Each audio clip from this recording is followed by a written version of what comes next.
Pulling அது எப்படி பண்ணுறது? காலையில் எழுந்ததும் எதுவும் சாப்பிடாமல் இதயம் வளர்த்தை வாயில ஊத்தி நல்லா கொப்பளிக்கணும், அப்புறம் அதை துப்பிடணும். இதுதான் ஆயில் புல்லிங்.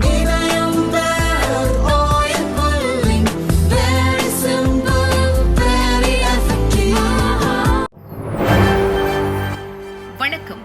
செய்திச் சுருக்கம். ஞானசேகரன் கைதான அன்று கால் செய்த 6 போலீசார். எஃப்ஐஆர் லீக்கில் ரைட்டருக்கு லிங்க். அடுத்தடுத்து வெளியாகும் அதிர்ச்சி. சென்னை அண்ணா பல்கலை மாணவி பாலியல் வன்முறை வழக்கில் கோட்டூர்புரத்தைச் சேர்ந்த ஞானசேகரன் கைதானார். சிறப்பு புலனாய்வு குழு போலீசார் காவலில் எடுத்து விசாரித்து வருகின்றனர். 2 நாட்களுக்கு முன் விசாரணையின் போது ஞானசேகரன் வலிப்பு ஏற்பட்டது போல தரையில் புரண்டார். அதிகாலை 3 மணியளவில் ஸ்டான்லி அரசு மருத்துவமனையில் போலீசார் சேர்த்தனர். டாக்டர்கள் பரிசோதித்த போது தூக்கமின்றி சோர்வாக காணப்பட்டுள்ளார். வலிப்பு நோய் வந்ததற்கான அறிகுறிகள் இல்லை. இரவு முழுவதும் தூங்க வைத்து நேற்று காலை 4:30 மணியளவில் மீண்டும் பரிசோதனை செய்தனர்.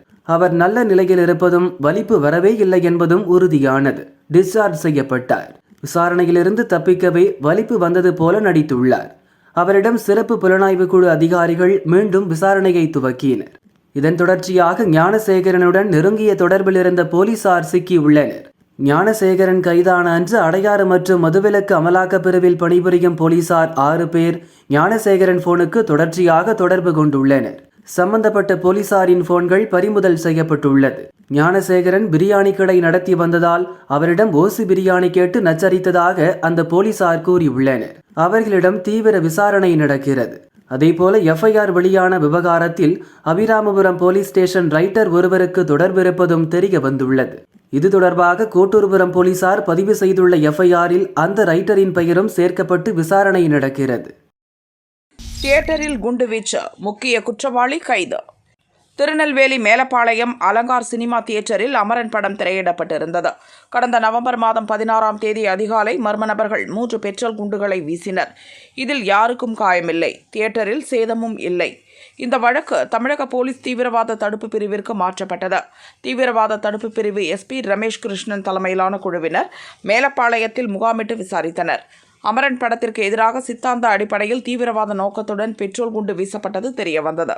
இதன் பின்னணியில் முக்கிய நபராக செயல்பட்ட மேலப்பாளையம் அல்லமீன் நகரைச் சேர்ந்த 42 வயதான இம்தியாஸ் என்பவர் தலைமறைவாக இருந்தார். தூத்துக்குடி மாவட்டம் ஆத்தூரில் தலைமறைவாக இருந்த அவரை தற்போது கைது செய்து உள்ளனர். தீவிரவாத அமைப்பைச் சேர்ந்த அவர் மீது பல்வேறு வழக்குகள் உள்ளன. இந்த குண்டுவீச்சு சம்பவத்தில் ஏற்கனவே மேலப்பாளையத்தைச் சேர்ந்த சையத் முகமது புகாரி, முகமது யூசுப் ரஷீன், கோலா பாதுஷா, சிராஜுதீன், நிசார் ஆகிய 5 பேர் கைது செய்யப்பட்டிருந்தனர். மேலும் இதில் தொடர்புடைய நபர்கள் குறித்தும் விசாரணை நடக்கிறது. பொங்கல் பரிசு வாங்க ஆள் இல்லை, போன் போட்டு அழைக்கும் நிலை. தமிழக அரசு பொங்கல் பண்டிகையை முன்னிட்டு 2.21 கோடி அரிசி கார்டுக்கு தலா 1 கிலோ பச்சரிசி, சர்க்கரை, கரும்பு அடங்கிய பரிசு தொகுப்பை அறிவித்தது. ரேஷன் கடைகளில் ஜனவரி 9ஆம் தேதி முதல் 13ஆம் தேதி வரை வழங்கப்பட்டன. இந்த ஆண்டு பரிசு தொகுப்பில் பணம் இல்லாததால் பலர் வாங்க முன்வரவில்லை. 1.87 கோடி பேர் வாங்கியிருந்தனர். நாளை வரை வாங்க அவகாசம் அளிக்கப்பட்டுள்ளது. இதுவரை வாங்காதவர்களை போனில் தொடர்பு கொண்டு வாங்கி செல்ல ரேஷன் ஊழியர்கள் அழைக்கின்றனர். இதுகுறித்து ஊழியர்கள் கூறியதாவது: அரசின் பொங்கல் பரிசு வாங்காதவர் எண்ணிக்கை முந்தைய ஆண்டை விட அதிகம் உள்ளது. அதிகம் பேர் வாங்கியதாக பதிவு செய்ய அனைத்து கார்டுதாரர்களுக்கும் தொகுப்பை வழங்க அதிகாரிகள் உத்தரவிட்டுள்ளனர். அறிவுறுத்தலின்படி வாங்காத கார்டுதாரர்களை அழைக்கிறோம், ஒரு சிலர் வந்து வாங்கி செல்கின்றனர் என்றனர். பொங்கலுக்கு இயக்கப்பட்ட பஸ்களால் அரசுக்கு 237 கோடி ரூபாய் வருவாய்.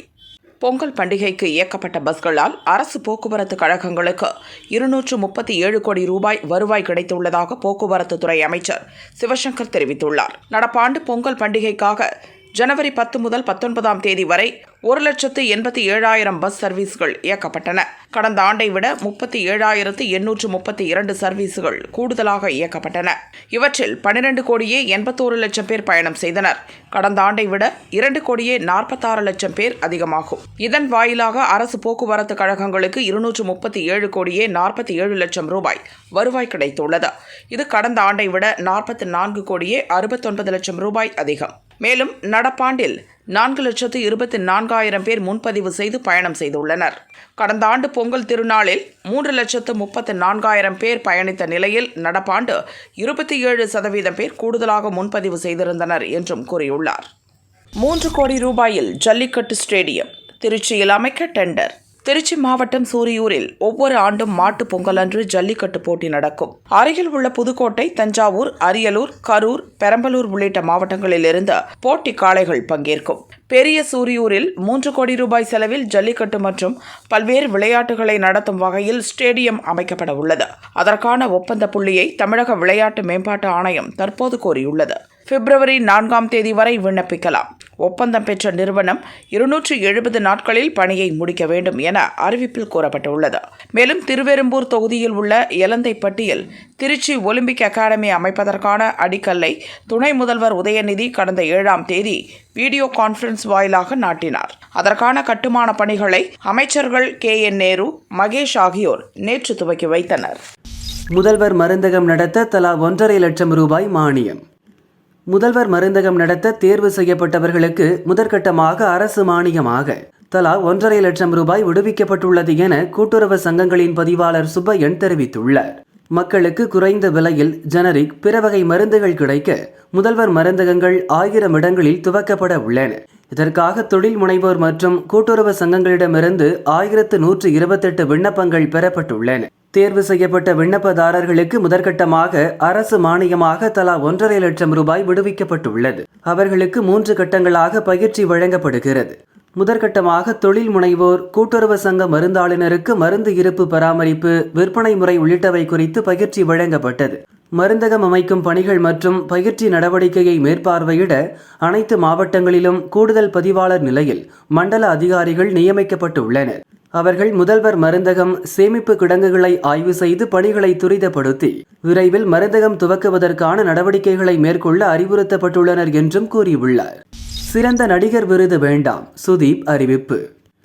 கர்நாடக அரசு 2019ஆம் ஆண்டுக்கான திரைப்பட விருதுகளை நேற்று முன்தினம் அறிவித்தது. இதில் சிறந்த நடிகராக கிச்சா சுதீப், நடிகையாக அனுபமா கவுடா உள்பட 25 பிரிவுகளில் விருது பட்டியல் அறிவிக்கப்பட்டது. இந்நிலையில் நடிகர் சுதீப் தனக்கு விருது வேண்டாம் என தெரிவித்துள்ளார். மதிப்பிற்குரிய கர்நாடக அரசு மற்றும் நடுவர் மன்ற உறுப்பினர்களே, சிறந்த நடிகர் பிரிவின் கீழ் மாநில விருதை பெற்றிருப்பது உண்மையிலேயே ஒரு பாக்கியம். மேலும் இந்த கௌரவத்துக்காக மரியாதைக்குரிய நடுவர் மன்றத்துக்கு மனமார்ந்த நன்றியை தெரிவித்துக் கொள்கிறேன். இருப்பினும் பல ஆண்டுகளாக விருதுகள் பெறுவதை நிறுத்த முடிவு செய்துள்ளேன் என்பதை தெரிவித்துக் கொள்கிறேன். எனக்குள்ள பல்வேறு தனிப்பட்ட காரணங்களால் கிடைத்த இம்முடிவை ஆதரிக்க வேண்டுகிறேன். கன்னட திரைத்துறையில் பல்வேறு திறமையான நடிகர்கள் உள்ளனர். என்னை விட அவர்களுக்கு வழங்குவது சாலச் சிறந்தது. அவர்களில் ஒருவர் இந்த விருது வாங்குவதை பார்ப்பது எனக்கு மகிழ்ச்சியை தரும். மக்களை மகிழ்விக்க வேண்டும் என்ற என் அர்ப்பணிப்பு எப்போதுமே விருதை நோக்கி இருந்ததில்லை. என்னை தேர்ந்தெடுத்த ஒவ்வொரு நடுவர் மன்ற உறுப்பினர்களுக்கும் நன்றி உள்ளவனாக இருக்கிறேன். என் முடிவு வருத்தத்தை ஏற்படுத்தினால் மாநில அரசிடமும் நடுவர்களிடமும் மன்னிப்பு கேட்டுக்கொள்கிறேன் என சுதீப் கூறியுள்ளார். கல்யாண வீட்டில் மொத்தமாக சுருட்டி தப்பியோடிய கும்பல்.